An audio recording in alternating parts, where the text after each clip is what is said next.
Every day begins with a need to move with purpose, to shop without stress, to send without fear, to pay without delay. For every rider chasing time, for every home that needs restocking, for every voice that needs connection, for every dream that needs delivery. Now, one app brings it all together. Supercab, move smart, ride safe, supermarket, groceries, gadgets, everything. Supercash, airtime, bills, transfers, done. Super logistics, fast, secure, right to your door. It's more than an app. It's your movement, your market, your money, your connection, all in one place. Supergo, one app for services endless. Download Supergo today. Live free, live fast, live smart. No time to shop, no stress. With Supergo, your groceries comes to you. Partner with trusted vendors, verified stores, no delay, no excuses, just values. Supergo Supermarket, your market now in your hands. With Supergo, your ride is comfortable, easy and convenient. Supergo is more than an app. It's a movement. Moving people, powering threats, delivering value.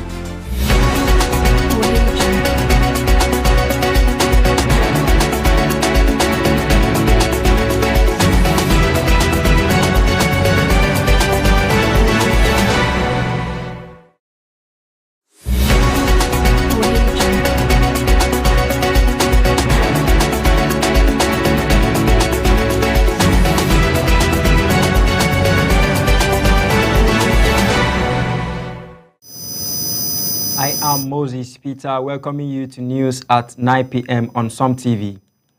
This broadcast is coming to you live from Jalingo. This is the pulse of the nation. We bring only the stories that matter. Stay connected with us on Facebook at Som TV and YouTube at Som TV Live. Here are tonight's major headlines. Minister of Defense General Christopher Musa assumes office in Abuja to rousing welcome as he urges protection of citizens. Federal High Court in Abuja adjourns Nnamdi Kanu's motion to transfer to December 8. 16 Rivers State lawmakers led by Speaker Martin Amaewhule defect from PDP to APC. On international news, U.S. President Donald Trump to meet Mexico and Canada leaders on trade during FIFA World Cup draw. Business news, Intercontinental Distillers empowers Nigerian artisans with tools at 2025 Nigerian Artisans and Technicians Conference.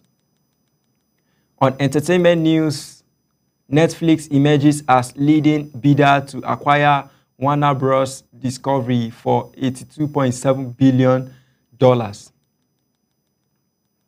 And on sport news, NFF honors Super Eagles captain William Truss Ekong following retirement. Now the news in full.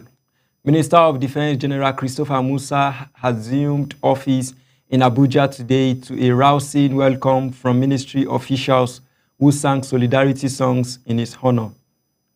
The Chief of Defense Staff, General Olufemi Oluyede, led a delegation of service chiefs to receive the new minister, marking a strong show of support as Musa formally took charge of defense affairs.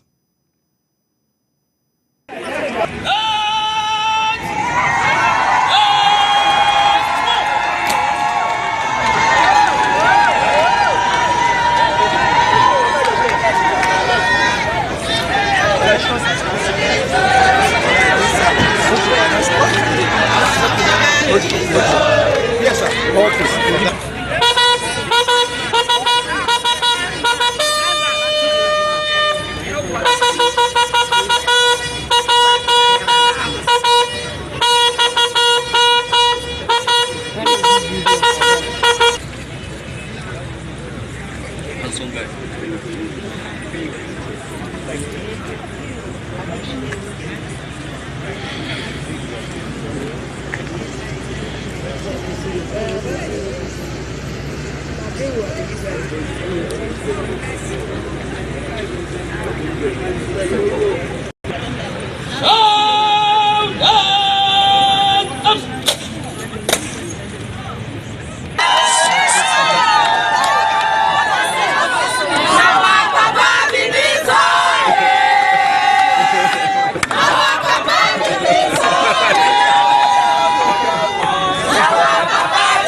In the same vein, Minister of Defense General Christopher Musa has condemned the rising violence across the country, insisting that the shedding of innocent blood must stop.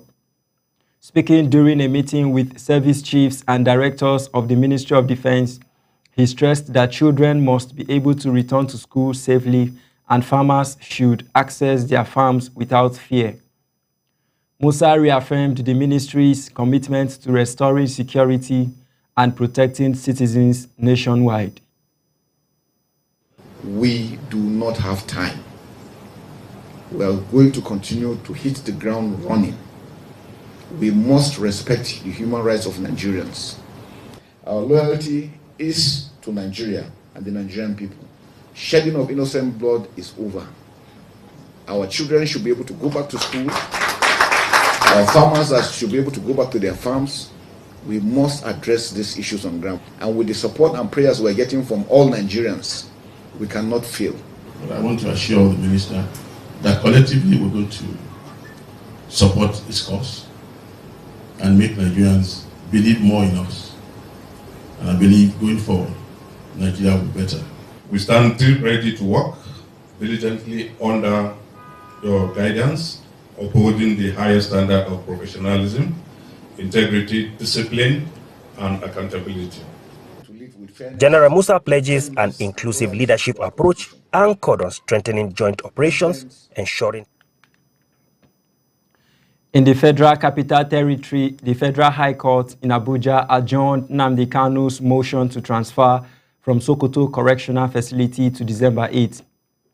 The IPOB leader sentenced to life imprisonment for terrorism on November 20th seeks relocation to effectively exercise his constitutional right of appeal. The court rejected representation by his brother Emmanuel, stressing only licensed lawyers can move such applications. Legal scrutiny continues over procedural compliance. Meanwhile, in Rivers State, 16 members of the House of Assembly led by Speaker Martin Amaewhule defected from the PDP to APC, citing internal party divisions. Amaewhule briefed the House during plenary, explaining that the split reflected a clear division within the party. Observers note that the move may influence upcoming elections and shift the state's political alignment, signaling evolving legislative dynamics and heightened political maneuvering in the region. Is in the Hallowed Chamber to observe proceedings today.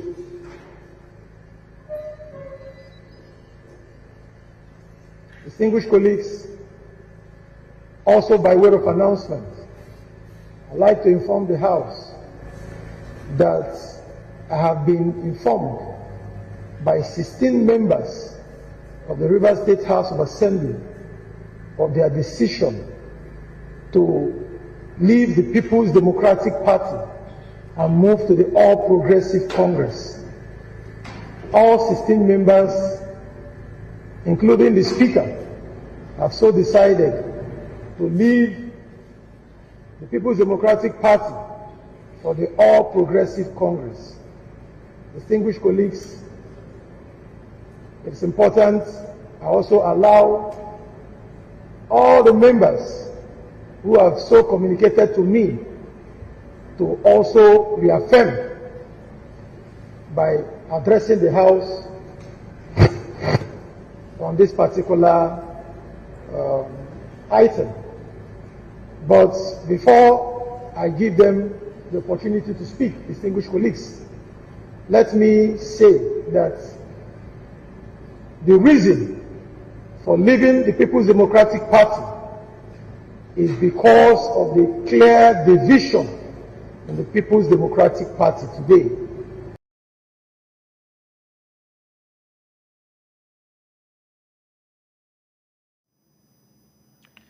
The Minister of the Federal Capital Territory, Nyesom Wike, has said the 16 members of the Rivers State House of Assembly who defected are free to leave the People's Democratic Party, noting that his camp will continue working with the lawmakers who remain loyal to the party.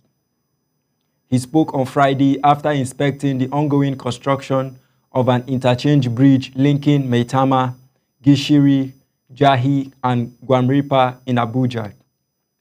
As earlier reported, 16 lawmakers led by Speaker Martins Ameule announced their defection to the All Progressives Congress, citing divisions within the PDP.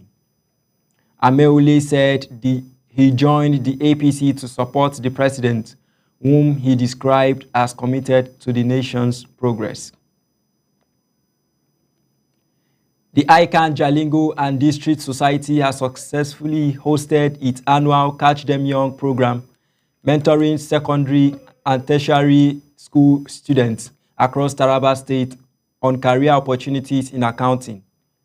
The initiative featured guidance from past and current ICANN leaders, discussions on emerging technologies in the profession, and sponsorship of ATSWA registration for 12 students, inspiring participants to embark on their accounting journeys with determination and confidence.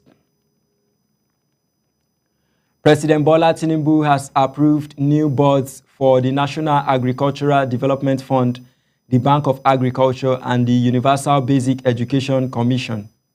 A statement by his advisor Bayo Onanuga confirmed Senator Umaru Tanko Almakura's retention as UBEC chairman, with members drawn from all geopolitical zones.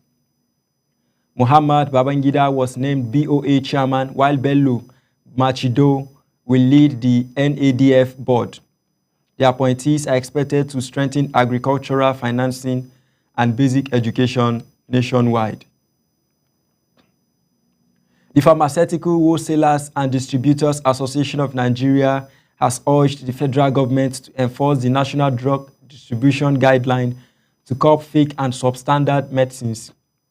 Speaking during Fight the Fakes Week in Lagos, PWDAN Chairman Ogene Ochuko Omaruayi said a regulated supply chain and NAFDAC's track and trace system are key to stopping falsified drugs. He warned that unqualified handlers undermine medicine safety and called for strict enforcement and public vigilance. Likewise, in Lagos State, 3 students from Education District 2 emerged winners at the 21st Lagos State Spelling Bee competition for secondary schools, sharing 2.2 million naira in prizes. Overall winner Atiyeye Monu Esther received 1 million naira, while Awuyemi Dorcas and Salami Jumai Olaide earned 700,000 naira and 500,000 naira respectively. State education officials and the First Lady's representative lauded their resilience, discipline, and sportsmanship, emphasizing hard work and preparation as the foundation of their success. Similarly, Akwa Ibom State Governor Umo Eno approved 50,000 naira transport allowances for over 33,000 applicants who sat for the recent computer-based test, totaling over 1.6 billion naira. Held at the upgraded Civil Service Auditorium in Uyo, the CBT ensured fairness and efficiency. While over 12,000 candidates scored above 50%, oral interviews for 12,000 are slated for January to February. Approximately 4,000 will receive employment letters by March, with others joining the Dakada Skills Program. Meanwhile, in Cross River, APC faces internal turbulence as the National Working Committee summoned State Chairman Alphonsus Eba to Abuja over a vote of no confidence passed by the State Executive Committee. Eba described the action as unconstitutional, citing ongoing reforms and financial transparency. The NWC aims to enforce due process and reconcile factions ahead of the 2027 elections, underscoring the party's efforts to maintain cohesion and unity before critical political contests. In Borno State, Governor Babangana Zulum disclosed spending approximately 100 billion naira in 2025 to enhance security, noting road projects were hindered by insecurity. He announced plans to establish a quarry and deploy trucks for construction.